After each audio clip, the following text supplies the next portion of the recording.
Les Gold put everything at risk and almost lost everything. The king of pawn turned his pawn shop in Detroit into a reality TV business. Things weren't as easy as they seemed, though.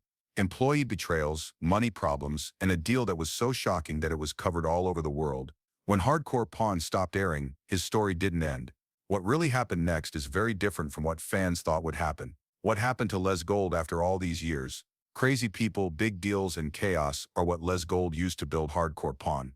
But no one thought the real trouble would start in his own shop. American Jewelry and Loan was more than just a TV. It was a business, a family business, and a place where money, people, and fights were at stake. The business was run smoothly by Les, his son Seth, and his daughter Ashley. They had to deal with crazy customers, crazy talks, and even fights every once in a while. But their own workers, who they trusted the most, were the ones who betrayed them the most. You'd think that people who work in a pawn shop that is shown on national TV would be more careful, right?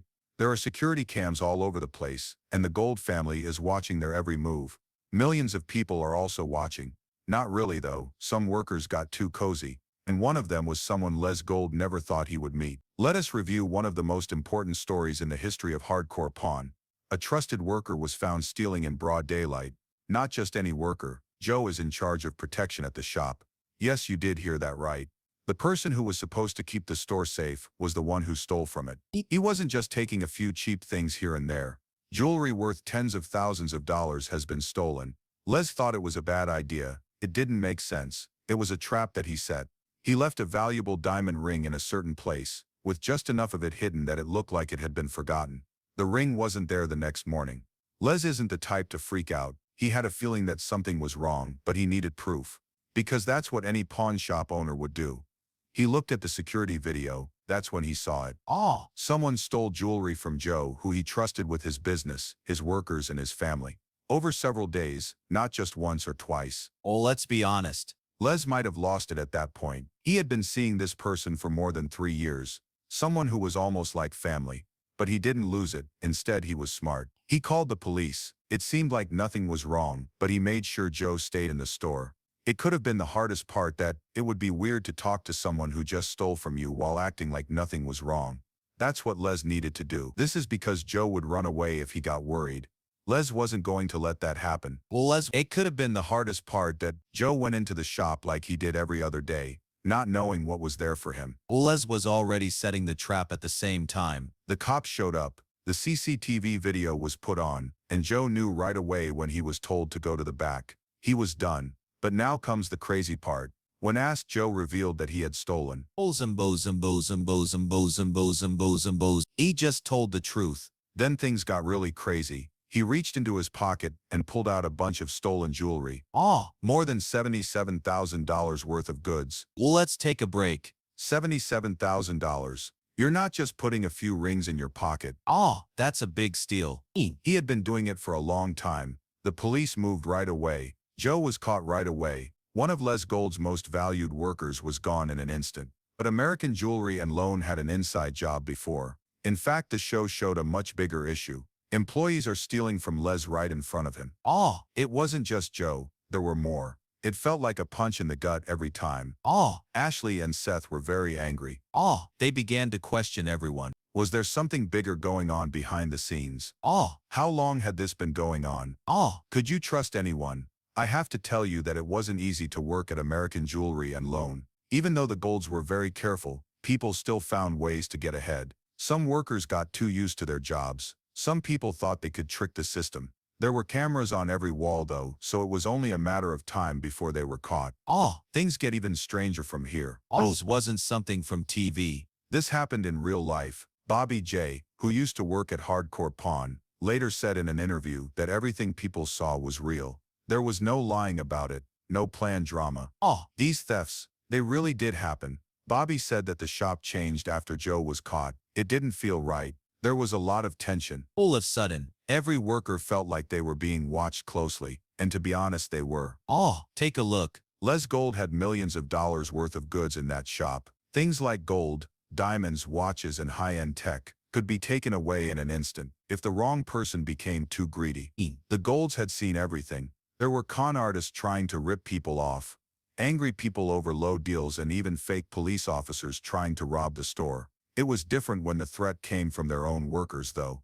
But here's the thing. This was just one of many incidents that hit hardcore pawn hard. There was something even bigger going on at the same time as all of this. Something that would make the shop, the show, and Les Gold's fame go through the roof. To understand how Les Gold turned into the brave businessman that millions of people saw on Hardcore Pawn, we have to go back many years before the episodes even aired. It took time for American Jewelry and Loan to grow. It wasn't just a matter of luck or one smart purchase. Years of hard work in a field where one bad deal could cost you thousands of dollars, and where putting your trust in the wrong person could cause you to lose everything.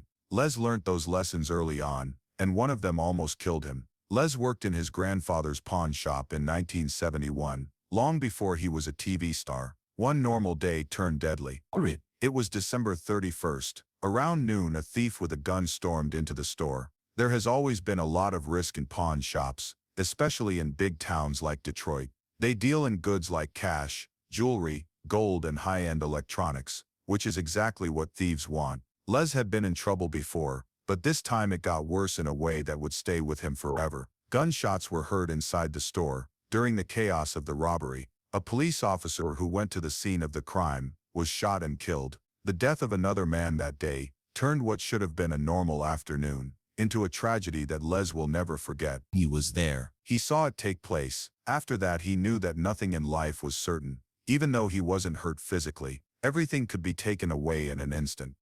A lot of people who go through something like that never fully get better. They are scared all the time. They avoid anything that might be dangerous. Les did the wrong thing. He made a choice instead of letting it break him. Fear would never rule his life, and no one would ever use him or his business without his permission. He changed how he dealt with people, deals, and even his own workers after that. Then when Hardcore Pawn became very popular, Les ran his shop with an iron fist because of this. This business was more than just a pawn shop. It was such a big business that it did more deals in one day than some banks. Over 1,000 people came through those doors every day, with 600 to 800 new loans being made, and 300 to 400 people coming in to get their things back. There is no room for weakness when you have that much to deal with. There's no time to think again. That way of thinking showed up in his personal beliefs. You had to earn their trust. It could not be fixed after it was broken. This is why it hurt so much when betrayal didn't come from the outside. After all he had done, and after living through one of the scariest times of his life, it wasn't a hidden thief or a mad customer. Someone he had put his trust in, someone who worked behind the counter of his store, sent it to him.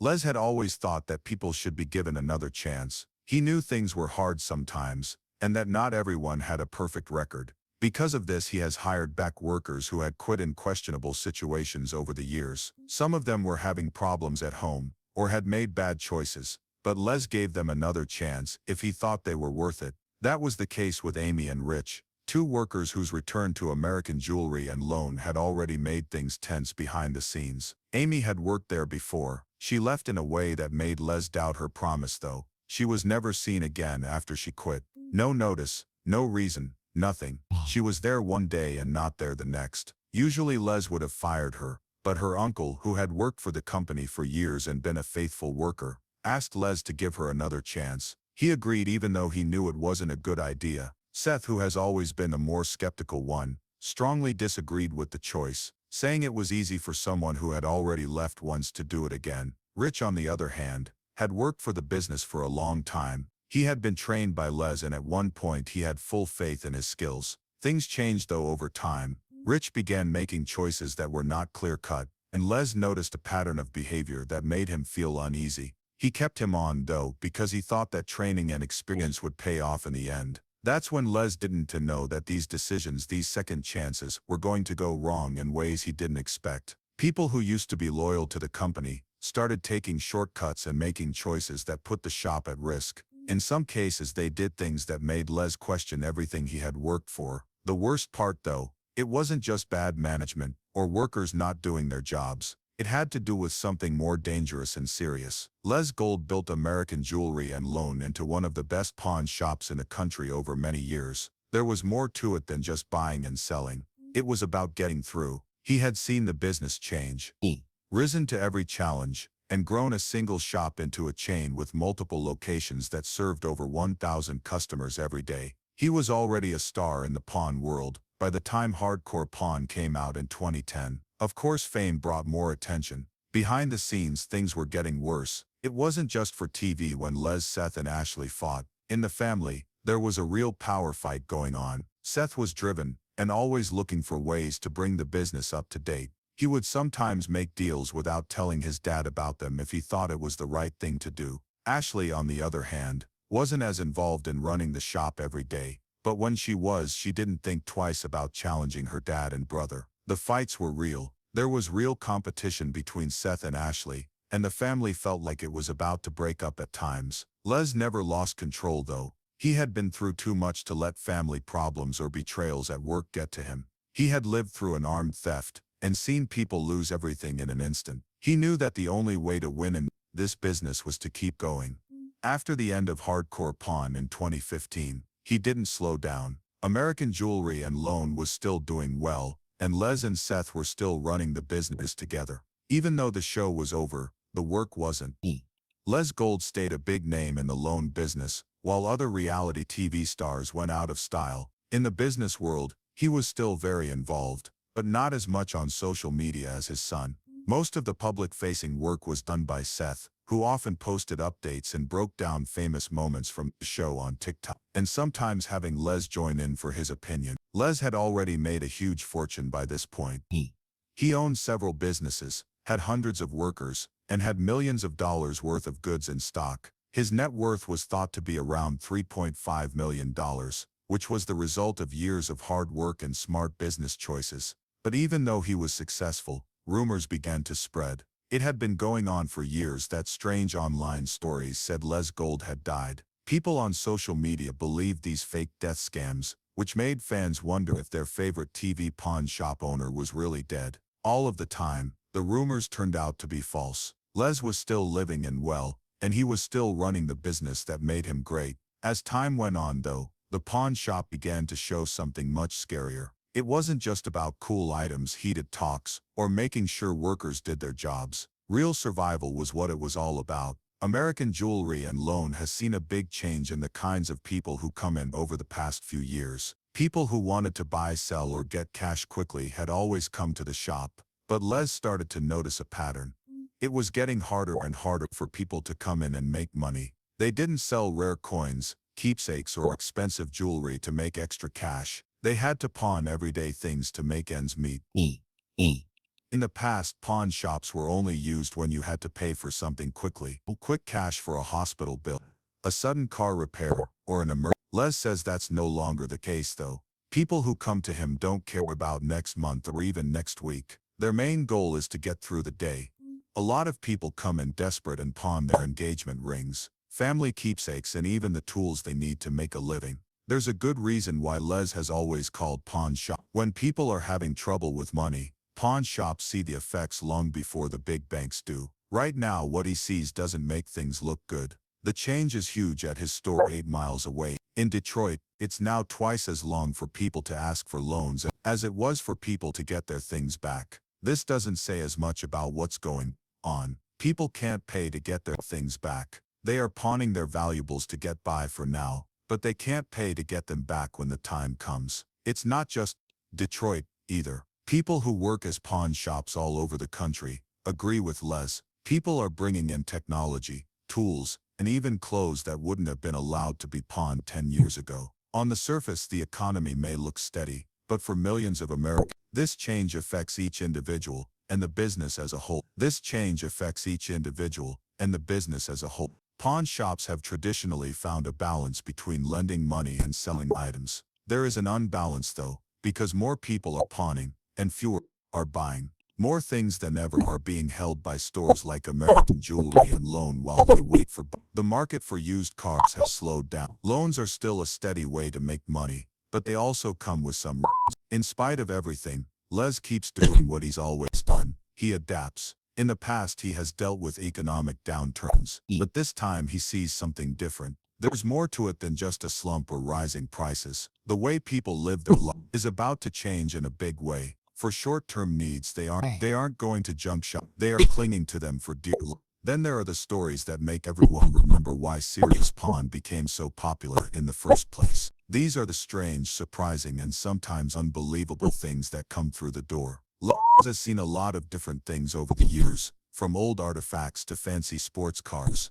But one of the skills was a van that Dr. Jack Kevorkian, the notorious Dr. Death, used to own. In the case of assisted suicide, Kevorkian was known for his controversial part. Les knew this wasn't a normal deal. When someone with his van came into American Jewelry and Loan, the seller wanted $40,000 at first, but Les was able to buy it for $20,000. After a lot of haggling, was it worth it? Most likely not when it comes to reselling van. Not for Les though. Having a piece of history, no matter how bad, was worth the deal. Les spent time giving back, in addition to his business, but he also had a soft side. He was known for being tough when he was bargaining. He did a lot of work for the Heat and Warmth Fund, a charity in Detroit that helps low-income families pay their heating bills. He made tens of thousands of dollars for charity over the years by using his fame to make a real difference in his community. Les was still a big deal in the loan business, even though he wasn't on TV anymore. For what it's worth, he wrote a book called Business from a pawnbroker that was a New York Times bestseller in 2013. It was about a man who had spent his whole life learning how to be successful in business. Even with everything going on, Les Gold is still the same person he has always been. Someone who does business, negotiates, and survives. Hardcore pawn may not be on TV anymore, but American Jewelry and Loan is still going strong, and Les is still the driving force behind it all. He doesn't like to stay busy, quit, or slow down. The economy has changed, the business world has changed, and customers' wants have changed, In the end though, the pawn shop business is still the same. Getting to know people, making smart deals, and always being one step ahead are all important. There is an easy way to explain what happened to Les Gold. What he does best is still going on. There will always be people who need help. Deals that need to be made. In American Jewelry and Loans, Les Gold will not be going anywhere.